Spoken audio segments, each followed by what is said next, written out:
Este conteúdo é uma obra independente. Seus comentários e opiniões são de responsabilidade dos seus idealizadores, não refletindo pensamentos e opiniões da emissora TVI.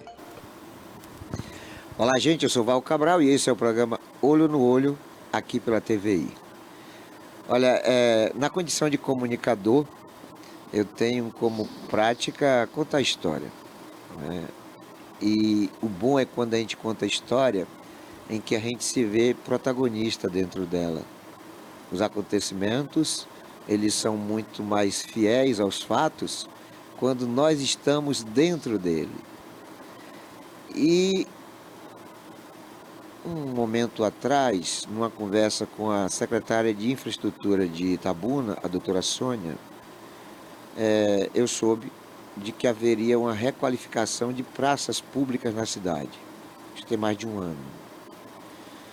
E eu falei para ela que Itabuna talvez fosse uma das únicas, ou a única cidade de médio e grande porte da Bahia, que não tinha monumento, não tinha arte nas praças.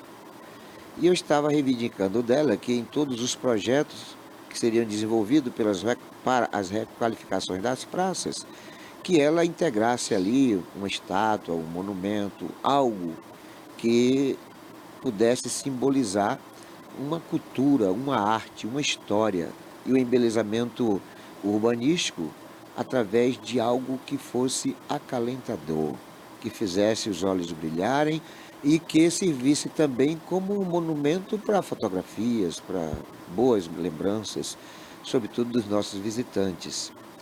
E ela concordou e me pediu um projeto.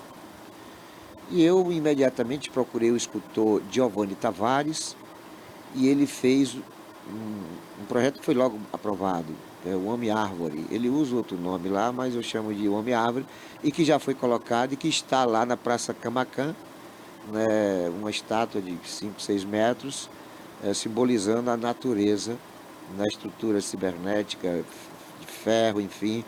Um trabalho muito bonito e que tem sido constantemente fotografado e as pessoas têm se vislumbrado diante da beleza daquela peça artística.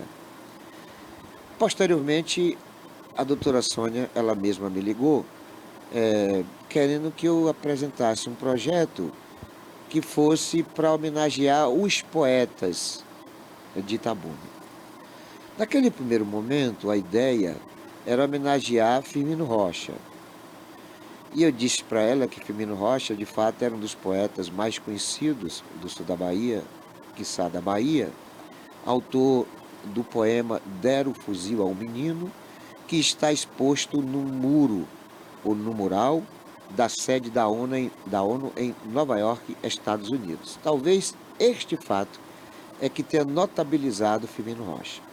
Mas que Firmino Rocha, ele sempre foi muito reconhecido. Inclusive, aqui em Itabuna, ele tem até busto, em homenagem a ele.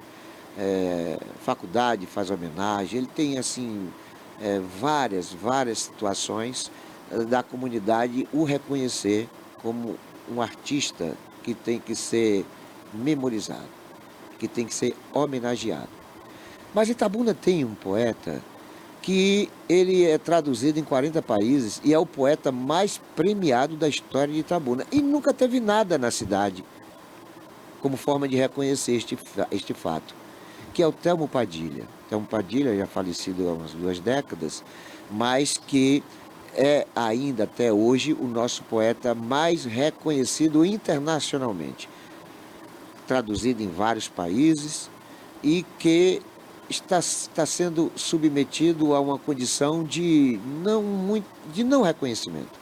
As pessoas nunca valorizaram a memória, a história e o trabalho de Telmo Padilha, tanto quanto fizeram com outros poetas aqui da cidade. E aí eu sugeri a ela que nós fizéssemos uma estátua do Telmo Padilha com um mosaico, e nesse mosaico homenageando mais de 100 poetas. Então os poetas seriam homenageados através do Telmo Padilha. Ela acatou, o projeto está sendo desenvolvido, está sendo feita uma estátua de ferro do Telmo Padilha com 150 poemas de autores diferentes. todos de Itabuna ou com história em Itabuna, mas todos residentes ou que residiram em Itabuna. E aí o projeto está sendo desenvolvido, creio que daqui mais uns 40 dias no máximo, esse mosaico já deve estar sendo inaugurado, vai ser ali na Orla do Berilo, já foi feito lá o palco, um muro, só as peças que vão ser integradas assim que forem concluídas, né, pelos artistas que estão envolvidos.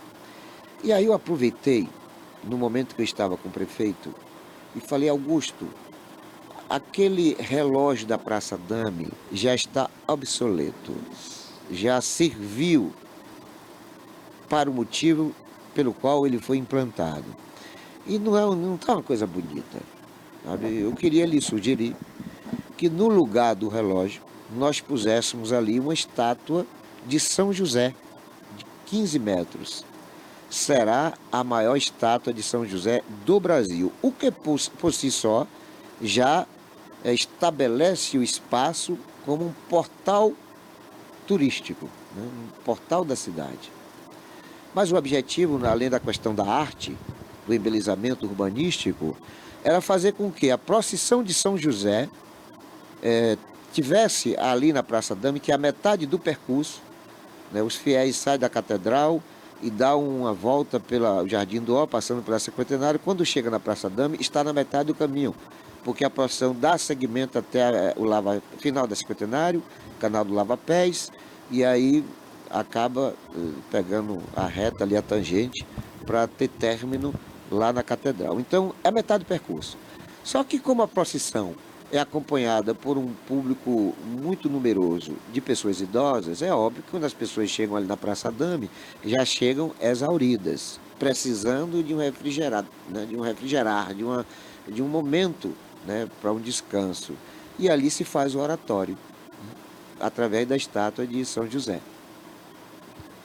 Esse projeto está sendo avaliado, mas eu creio que será aprovado. E aí, com a construção da nova ponte, aí eu procurei novamente a doutora Sônia. Falei: doutora Sônia, imagine uma estátua de 15 metros, que eu gosto muito de monumentos gigantes, grandes, né? Porque enche os olhos, uma coisa de longe já se vê e tal, e de perto que ela fica mais valorizada pelas nuances, né? pelos pormenores de cada pedaço daquela obra de arte. E aí eu falei: doutora Sônia, imagine no espelho d'água, entre a passarela e a Ponte Nova, o Cristo acolhedor. Não é o Cristo Redentor, o Cristo acolhedor. Olha que coisa linda. Como vai ficar bonita, né, a cidade, né?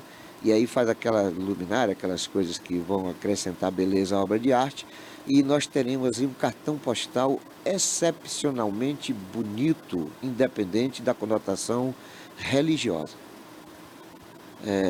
Por conta de que uma estátua religiosa tem que ser vista por aqueles que professam, por exemplo, a religião evangélica, não numa conotação de fé, porque os evangélicos são contra imagens. Tenho certeza que por não saberem qual é a origem, qual é o motivo de imagens católicas. Ele não tem conhecimento. Ele não sabe por que as estátuas foram constituídas pelo Vaticano. E aí a gente está também estudando, porque é projeto, né, de que nós tenhamos aqui a estátua de São José, de 15 metros na Praça Dame, que nós tenhamos a estátua de Jesus Cristo acolhedor no espelho d'água, bem no meio do rio ali, sabe? Entre a passarela e a Ponte Nova. Eu tenho 17 estátuas prontas do Cristo Redentor, mais ou menos 1,80 m. Isso aconteceu porque há 16 anos atrás, eu fazendo uma reportagem de um assassinato havido na Praça do Trabalho, Pontalzinho, eu fui informado que ali esporadicamente estavam acontecendo assassinatos e que às vezes eles eram quase todo mês. Quase todos os meses havia ali uma ocorrência de homicídio. E eu cheguei no jornal agora e conversei com a Dervan.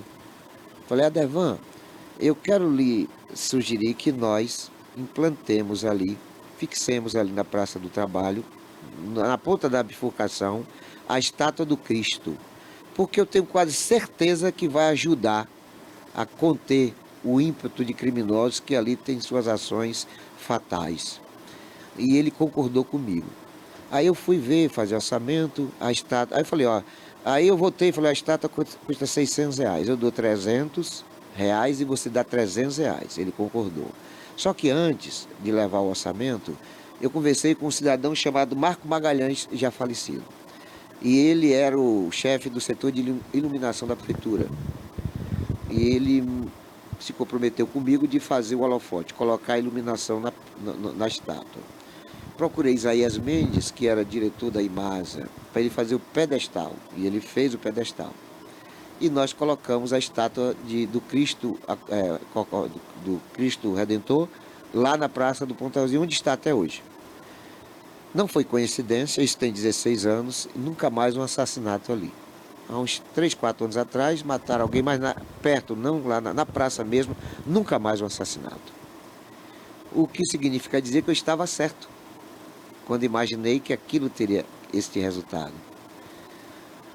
E aí tivemos um outro momento na Praça Getúlio Vargas, no bairro da Mangabinha, onde havia ali uma suspeita de ponte de prostituição infanto-juvenil.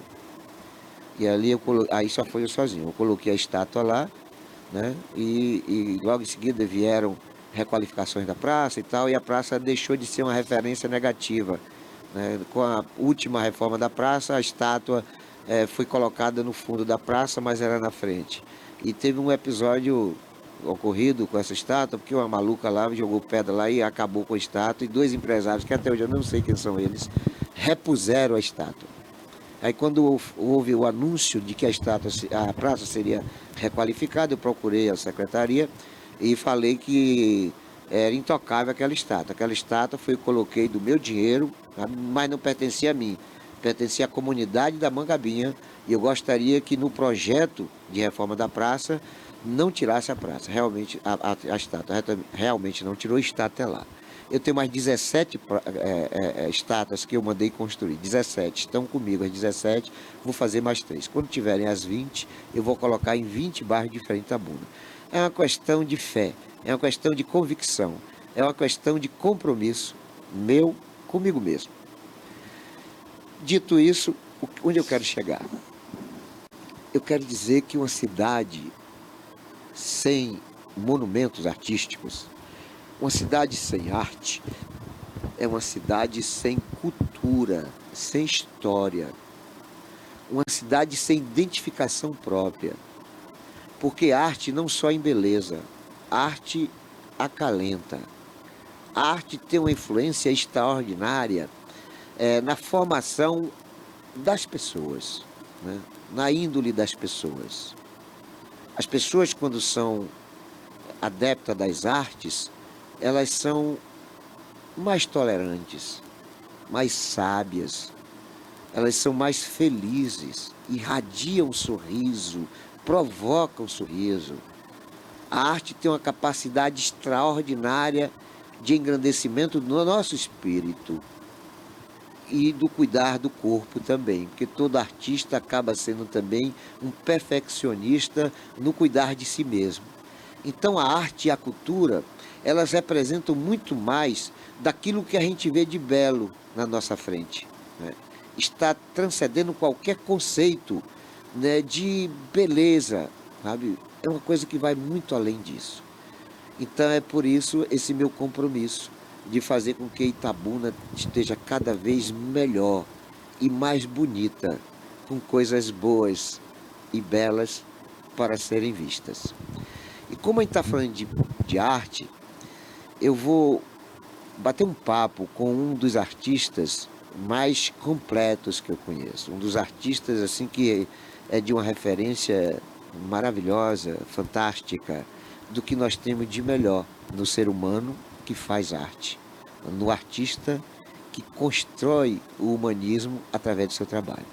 Estou me referindo a Marquinhos Nou, que está protagonizando aí o retorno de uma peça que ele fizera e que fez o maior sucesso. Eu já assisti a peça, vou voltar a assistir e aconselho a todos a fazê-lo, porque é ali realmente um trabalho fantástico que merece nós agendarmos a data o horário para estarmos presentes na encenação de O Culto.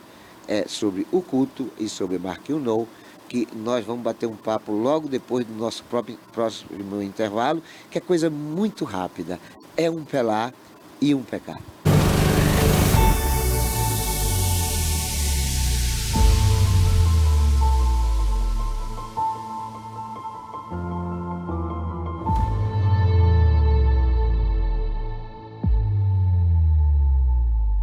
Criada em 2005, a TVI se tornou a primeira emissora de TV por assinatura fora do eixo Rio-São Paulo, transmitida pela operadora TV Cabo para mais de 40 mil espectadores em Itabuna e Ilhéus. Com uma programação 24 horas no ar, a TVI chegou a fazer 6 horas de programação local diária ao vivo, revelando talentos para a televisão baiana. Inserida na Lei do Cabo, a TVI passou a integrar o seleto grupo de TVs com programação qualificada junto à Ancine e contribui com a capacitação do mercado audiovisual da Bahia para a captação de recursos para a produção de minisséries, reality shows, documentários e outros produtos de entretenimento para as mais variadas plataformas. Equipada com estúdios de áudio e vídeo e modernas ilhas de edição, a TVI também está preparada para trabalhar no jornalismo factual local, inclusive utilizando sua unidade móvel SDNG. Passando agora por uma reestruturação, a ação programadora detentora do canal TVI se prepara para transformar o sul da Bahia em um polo de teledramaturgia, movimentando o mercado do audiovisual da Bahia. TVI é da Bahia, é da gente.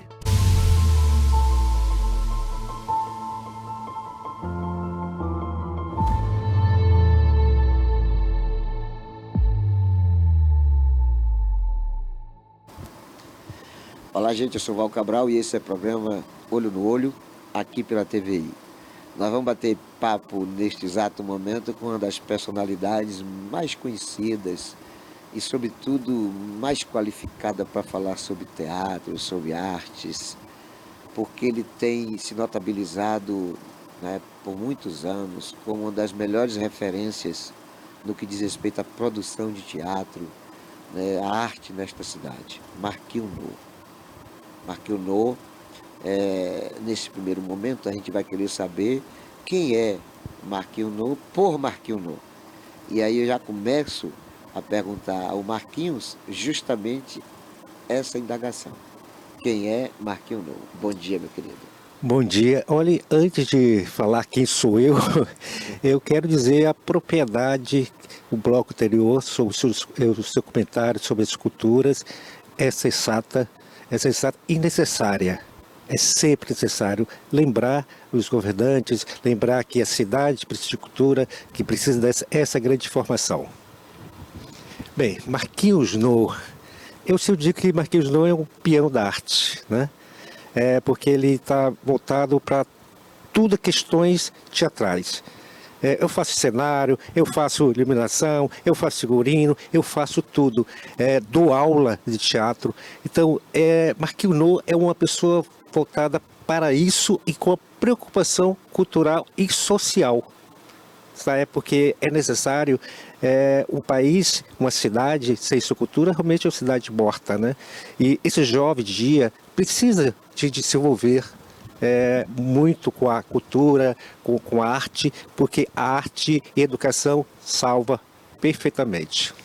Marquinhos, eu conheço você desde o tempo que você não tinha um fio de cabelo branco. Mas eu pintei agora, eu pintei. Ou seja, eu pintei. Nos conhecemos há muito tempo. E eu sempre conheci você envolvido com artes, com teatro. O que fez você veredar por esse caminho? O que foi que mais motivou você? Você podia ser um advogado, um médico, um empresário, um jornalista, mas de repente você decidiu ser um produtor de teatro, um ator, um professor de teatro, enfim. O que fez você trilhar por esse caminho? Olha, eu não vi minha mamãe. Ela disse, meu filho, estuda. Resolvi virar ator, diretor. Não, mas na verdade, eu acho que é sina, sabe? Estava marcado. Sabe? O meu nome é No, É um teatro oriental que chama-se teatro No. Já tem essa marcação, né? E minha paixão, eu lembro que naquela época, não podia assistir televisão, etc. Era muito rigoroso, meus pais. Então, mas eu ficava lá escondidinho, sabe, vendo a novela, não sei o quê. E isso me encantava. Me encantava. No dia seguinte, eu repetia as cenas que eu vi com as minhas irmãs, usaram com cobaia. Na verdade, eu nem sabia que era teatro. Naquele momento eu nem sabia, mas já fazia teatro naquele momento. E, enfim, é sangue, é paixão, é paixão. É uma doença crônica que não tem como sair mais. Isso, então, você fala do motivo da sua entrada na arte, né, no teatro. Mas depois veio o segundo momento, que é a motivação para permanecer. Uma coisa é você entrar, outra coisa é você permanecer. Você entrou e permaneceu. Neste contexto, o que fez você permanecer? Compromisso, porque assim, eu sempre digo que a arte é um fator de transformação. Eu sou um educador, sobretudo um educador social. Então, eu tenho esse prazer de transformar a realidades locais através da arte, sabe? Eu uso a arte para transformação. Eu acho que é isso que me prende mais, sabe? Porque é difícil fazer arte, sabe? É muito difícil, mas assim, isso que me prende profundamente, sabendo que alguém lá no futuro, como já muita gente passou por mim, e disse, poxa, mudei, sabe? Agradecem, dizem que tem uma grande mudança na vida dessas pessoas, então eu acho que isso que me prende, essa válvula que me conduz. É também importante salientar que nem sempre fazer um curso de teatro tem como objetivo a pessoa se transformar num ator, numa atriz. Até no dia a dia, um curso de teatro pode ajudar a desenvoltura da pessoa, impostação de voz, gesticulações. Sim. Quer dizer, são vários fatores que podem motivar a pessoa a participar de um curso de teatro sem necessariamente pensar em fazer teatro. Concorda comigo ou estou equivocado, Martinho? Não, claro, é correto. Até porque, assim, existe muita dinâmica, etc., parece terapia algumas vezes, mas não é só para ninguém virar ator da Globo, enfim.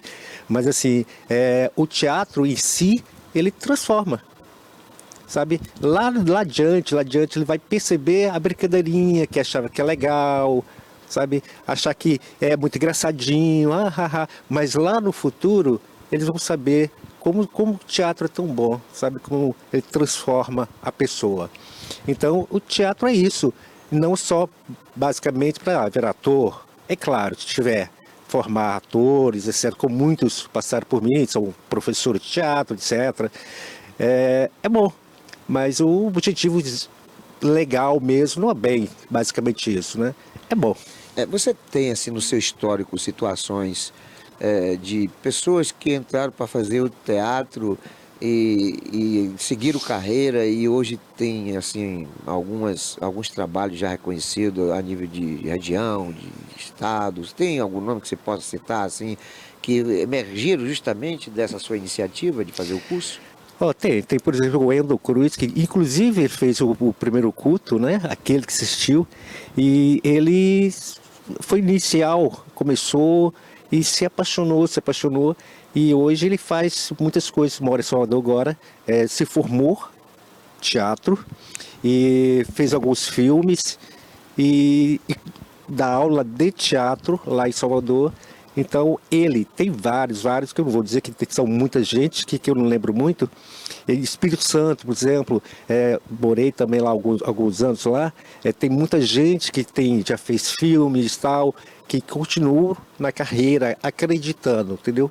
São pessoas que acreditam que esse bichinho do teatro, sabe, entra na alma e não sai mais. Fazer teatro é um pressuposto para fazer cinema? Ou o ator pode fazer cinema sem ter feito teatro? Tem uma correlação de uma coisa com a outra? Tem. Por exemplo, assim, eu já fiz novela, fiz filmes, tal, mas assim, o ator é muito mais preparado para fazer tudo. tudo, teatro, cinema, televisão, tal. E os outros não são tanto, mas fazem bem também, mas são técnicas diferentes, sabe? O teatro tem uma técnica, o cinema tem outra, novelas, comerciais, tem várias técnicas que casam-se em si. Mas tem uma diferença. O teatro tem coisa muito aberta, vocês viram que estou sempre articulando, né? Eu sou teatral. E a televisão é coisa muito mais fechada, mais contida, entendeu? Então, essa é a grande diferença. Mas, naturalmente, todo mundo pode fazer sim.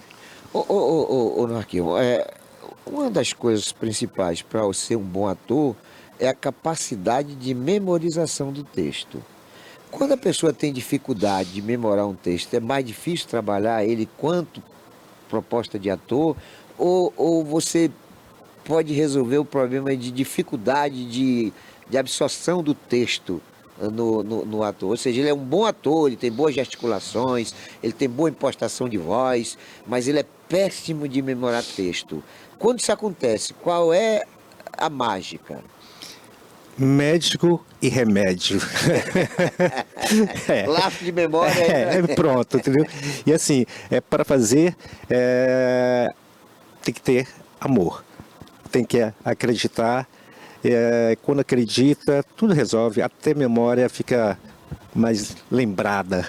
Então, tem que saber o que quer mesmo, sabe? E amar. Sobretudo, o amor. Porque sem isso não vai. É difícil. Na sua trajetória de professor, de mestre de teatro, é melhor lidar com o gênero masculino ou feminino, ou não há distinção? Tanto faz homem e mulher, o trabalho é um só. Há uma diferença entre homem e mulher no aprendizado do teatro? O que você ensina para uma garota ser atriz é igual para um garoto ser ator?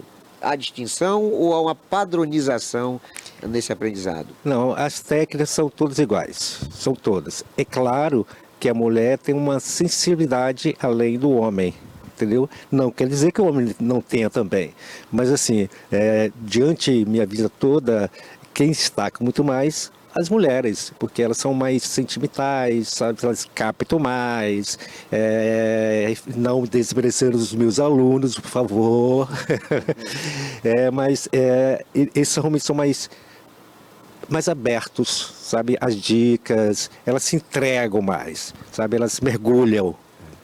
O teatro que você hoje ensina, neste exato momento você está com alguma turma aí, não está? Está ensinando turma. Sim, eu estou... São quantos alunos e alunas neste momento contigo?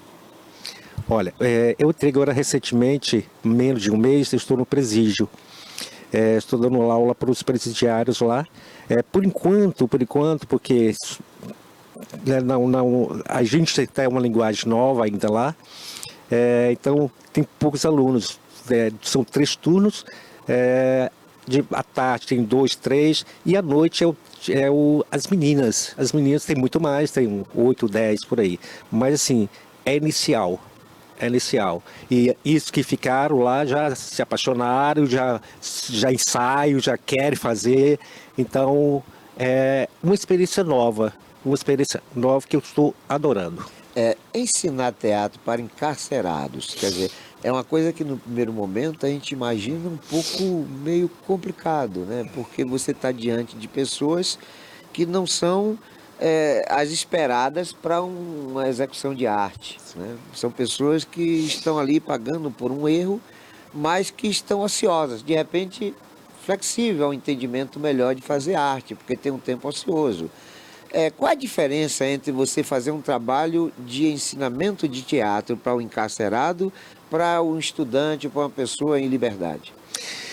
A técnica são os mesmos, sabe? Agora tem que ter mais ênfase, lições morais e futuro, sabe? Porque eles lá são muito carentes, sabe? São muito... A flor da pele, o sentimento. Então a gente tem que mostrar para eles que o erro aconteceu, estão pagando, mas que o teatro pode usar para não errar mais, sabe? Porque o teatro representa a vida, a gente representa a vida, sabe? Então a gente se espelha com a vida os erros, é claro, quando a gente se vê, a gente não faz mais, a gente, poxa, eu errei, eu não quero mais. E assim, mas é uma turma, não é diferente dos outros, não é. Eles são carinhosos, são atenciosos. É claro, tem esses agravantes, né? A carência, a solidão, enfim, todos os sistemas que tem, mas eles têm uma resposta positiva, talvez melhor do que os outros, porque os outros estão livres, eles estão presos. Então eles fazem tudo para sair e mudar de vida, é que eu desejo que realmente que aconteça com eles, né? Essa abordagem não estava pautada, até porque a gente não pauta, né? Mas assim me fez, com sua resposta, fazer uma viagem no tempo. Porque eu fui produtor de um curso de pintura na cadeia. E o Carlos Santal era o professor. Né? Nós tínhamos eram mais de 20 alunos. E o interessante é que na primeira aula de Carlos Santal, ele não começa ensinando pintura, ele começa ensinando desenho, sabe? E ali, na tentativa de fazer o desenho geográfico de como deve se comportar o pintor no começo da tela, ele fez um quadrado, um losango, né? E depois um X dividindo, né, o espaço, e aí no ponto ele falou assim: olha, aqui é o ponto de fuga. Ponto de fuga, né, da onde deve partir o desenho, não é isso? E nisso, Marino Alves de Moura, que infelizmente é falecido e que era patrono do curso, gritou: epa, ponto de fuga aqui não. Eu estou só lembrando disso porque realmente você me fez dar uma viagem no tempo, né, cara? Onde eu quero chegar? Eu percebi no aluno da pintura, porque também meu filho, inclusive, aprendeu pintura com o Santal, é diferente. Sabe? É um público diferente, né? E você ressaltou aí, foi isso que me provocou a memorização. É um público diferente, porque o encarcerado, ele é excluído, né? Ele é tido como uma pessoa à margem da sociedade. Aí quando surge uma oportunidade de protagonizar uma tarefa que é social e que deve estar ali sendo aplaudida, né, pela população, pela sociedade, aí tem um significado simbólico de uma extraordinária dimensão. Eu percebi isso no curso de pintura. Por isso que eu creio que no caso do teatro não deve ser diferente. Realmente é maravilhoso, é maravilhoso, sabe, a gente vê, no início chega assim todo assim, né? Não, é isso que eu quero lhe perguntar, Tudo no assim. início. Quando foi feita a proposta para você fazer um curso de teatro para encarcerados, né, é claro que a visão que eu acho que até então você tinha do cárcere era de bandido, de pessoas perigosas e tal. Tipo assim, vai ser jogado aos leões. E de repente você vai e percebe que não tem absolutamente nada a ver com essa realidade. Mas no primeiro momento, o momento de impacto, qual foi a sua reação? O que foi que você pensou? Tipo assim, eu vou lá no presídio, não sei como é que vai ser, eu vou ficar protegido por grade, eu vou ficar no meio deles, e se ficar no meio deles, qual a minha vulnerabilidade? Enfim, o que foi que você efetivamente pensou como homem, como pessoa, como gente, como humano? Olha, é claro, a gente fica assim meio fazendo perguntas, sim. Porque eu nunca fui, não conheço, mas assim, realmente uma prisão, sabe?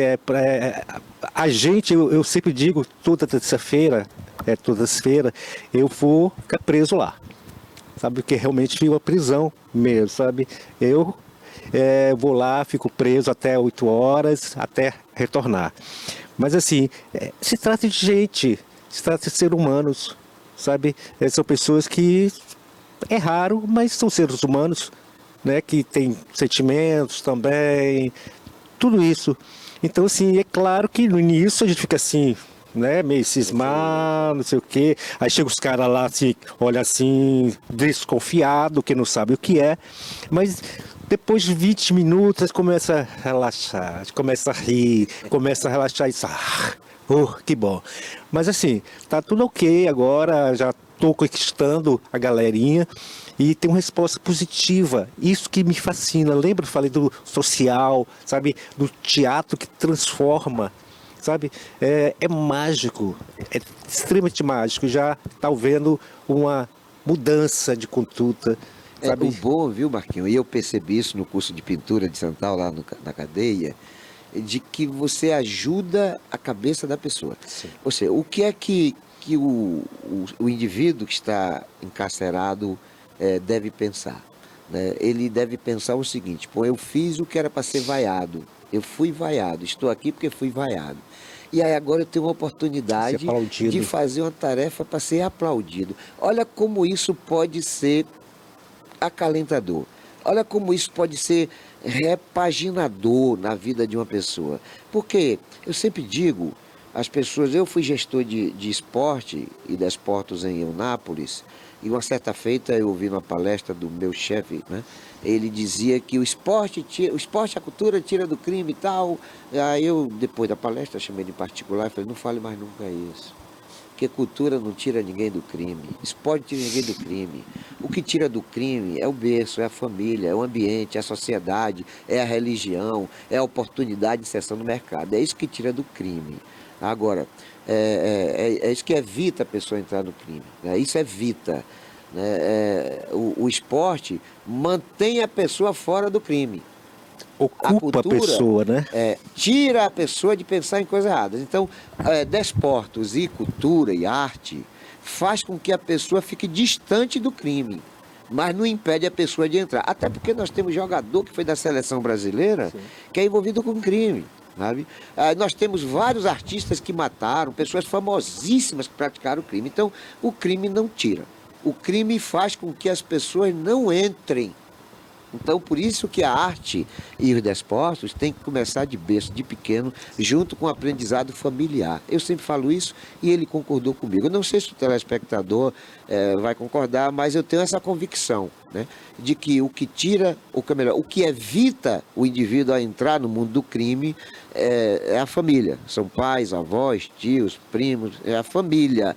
Junto à família, a religião, né, a sociedade. Aí as artes e o esporte vêm no segundo momento, que é para segurar aquele indivíduo no caminho da legalidade, no caminho do bem. Você pensa assim comigo também? Eu tenho... Sim, é o problema social, né? É o problema social grave que infelizmente isso já está virando uma tradição, que existe várias contribuições para o cidadão, né? Cometer crimes, delitos, porque realmente não há tarefas que o prenda, que o faça refletir o mal que está fazendo. Então isso é muito complicado. São vários fatores, até a imprensa, né? As eu até comunicações. falei, só para acréscimo de informação, eu falei para esse meu chefe, falei assim, ó, imagine o menino praticando esporte ou fazendo arte. Ele vai estar sendo aplaudido, ele não vai querer ser vaiado, sabe? Ele não vai querer constranger a família. Então, se ele está ali numa labuta de uma coisa construtiva, civilizada, ele vai estar tão envolvido naquilo, e na medida que ele é aplaudido, sabe, ele vai cada vez mais se aprofundando nesse compromisso de ser correto na conduta. Então, a arte e cultura, repito, é para sedimentar a pessoa, segurar a pessoa ali no caminho do bem. É essa a minha convicção. É questão de valorização, né? Você se sente valorizado, claro que não vai querer fazer delitos, nada. Então, se eu sou valorizado, se eu sou querido, se eu sou reconhecido, evidentemente que eu vou continuar o caminho bem. Então nossa mentalidade no presídio é isso, sabe? Mostrar que eles têm valores. Valores legais. Ô Marquinhos, nesse final desse bloco agora, já vai partir para o segundo, a gente acabou entrando em questões sociológicas, psicológicas, antropológicas, que é uma coisa que não tinha nada a ver com o teatro, né? Mas o bom do programa... Mas assim, eu falei, tem a ver sim, porque o teatro é a junção de tudo isso, o teatro conta histórias, sabe tudo, então tem a ver sim. É isso aí. Então nós vamos agora um bloco muito rápido e logo em seguida a gente vai querer falar sobre agora esse próximo trabalho do Marquinhos No, que é a reedição da peça de teatro O Culto. Eu assisti a primeira edição e fiquei assim maravilhado. O negócio me lembra algo parecido com Alto da Compadecida. É um negócio que você vê ali arte, humor, cultura, é uma coisa fabulosa e que tenho certeza absoluta. Quem comparecer para o espetáculo, pode ter certeza que vai sair de lá muito bem, muito feliz e alegre. É cara, deixa eu ver o tempo aqui.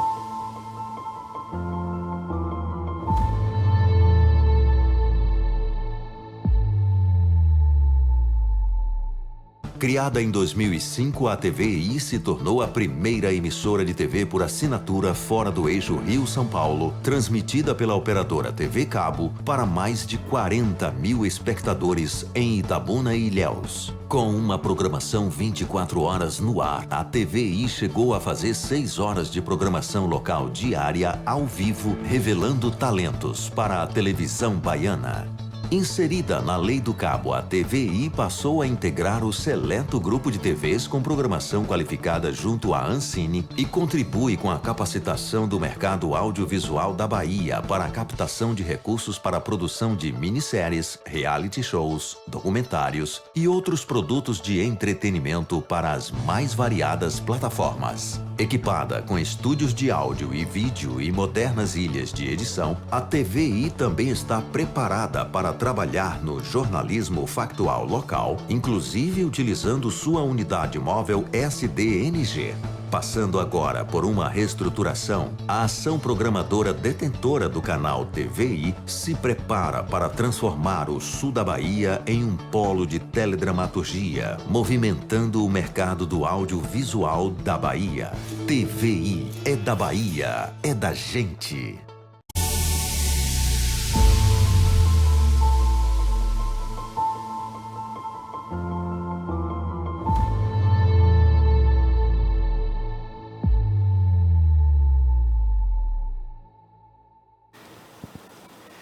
Olá, gente, sou Val Cabral e esse é o programa Olho no Olho, aqui pela TVI. Bom, nós agora vamos nesse bloco falar sobre uma das peças mais interessantes que eu já tive o prazer de assistir, O Culto.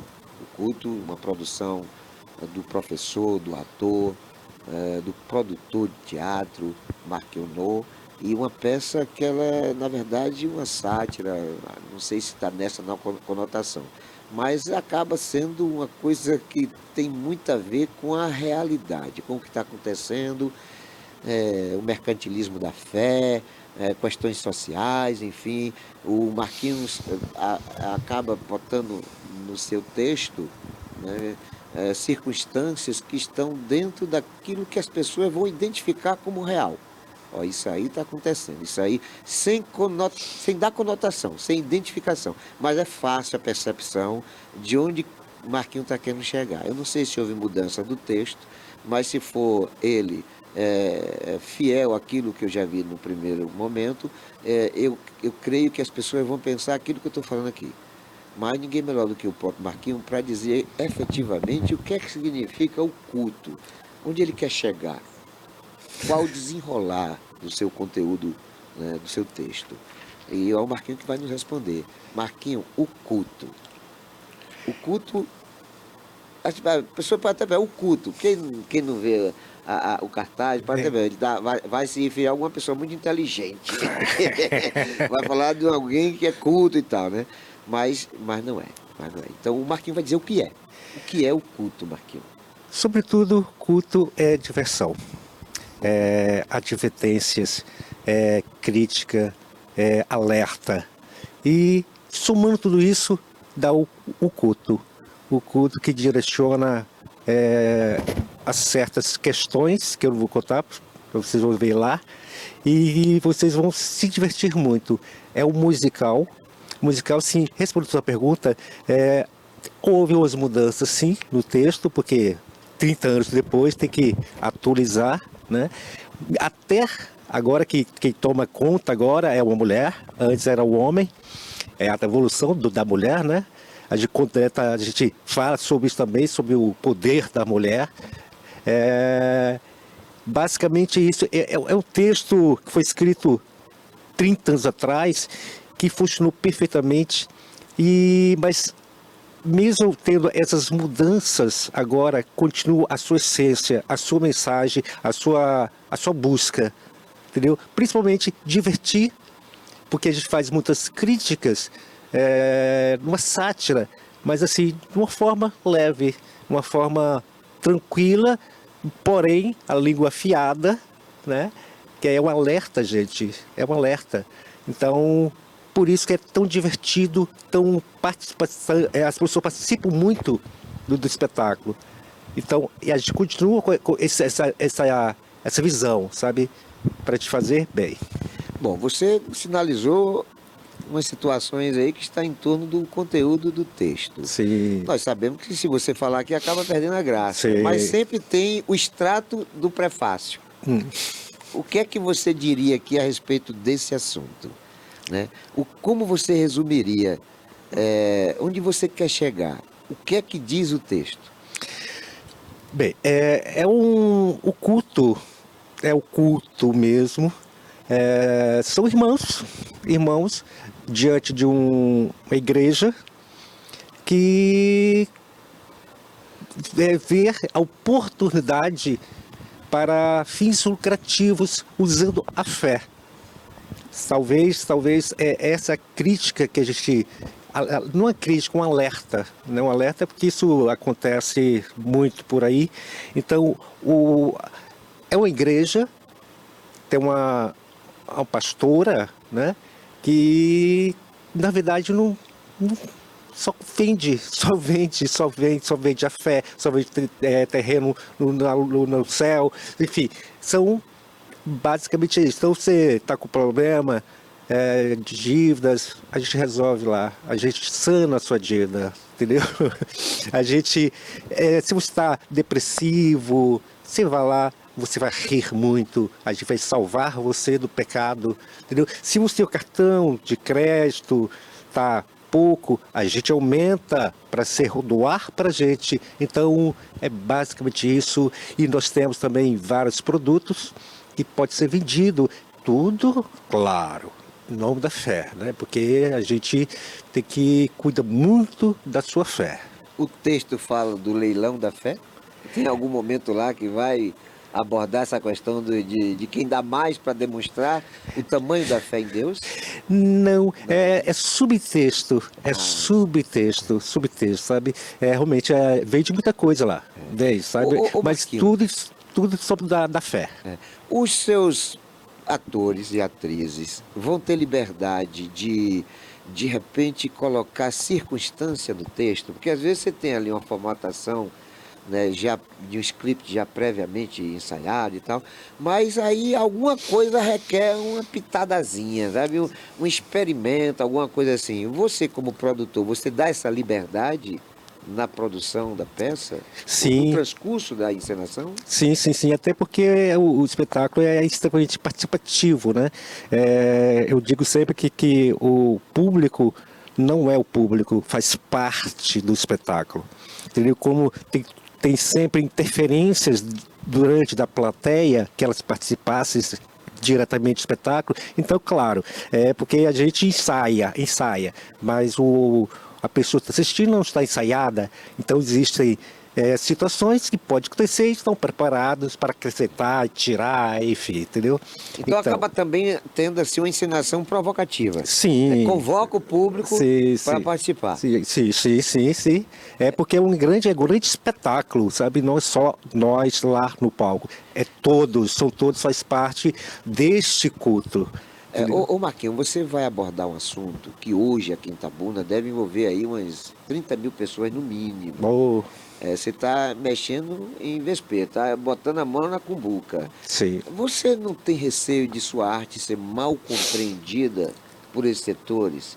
Não que são setores bélicos, setores violentos e tal, mas onde gira muito dinheiro, né? Tem muita gente ficando muito rico com essa venda de lote no céu. Você não tem receio de repente entrar em rota de colisão com essa cúpula religiosa? Cara, claro que sim, mas assim, se tiver um questionamento, eu convido para ver o espetáculo, porque lá no final tem um discurso que foge um pouco da comédia, realmente é aquele momento que a gente tem que repensar, sabe, nossos atos, a gente tem que rever, sabe, nossas ações. Então, eu convido a quem quiser assistir. Não é nada, uma pedra direta, sabe? Parece, mas são fatos comuns de qualquer religiões, sabe? Às vezes coloca um fato aqui ou tal, mas o assunto é geral, acabe qualquer religião, qualquer seita, enfim.